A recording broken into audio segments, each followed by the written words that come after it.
On a même réussi à créer un produit qui est négatif en carbone de l'extraction de matières premières à la porte de l'usine.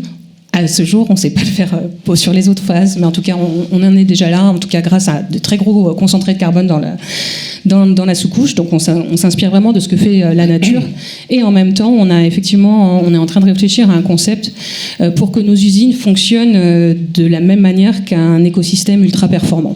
Donc comment capter du carbone, comment faire circuler l'eau, comment séquestrer le carbone, participer à la biodiversité, à l'enrichissement des sols, etc., etc. Au Brésil, moi, c'est clair.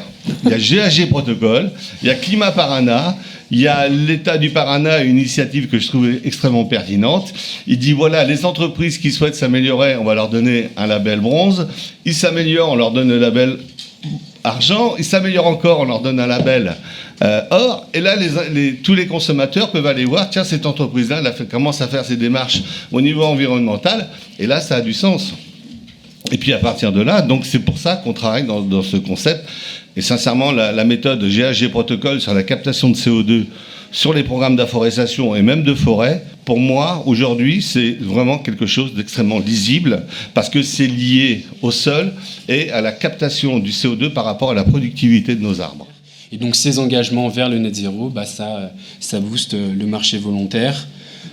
Avec une demande qui explose, tout simplement. Et on estime que les volumes échangés vont être multipliés par 50 à horizon 2035 et par 100 à horizon 2050.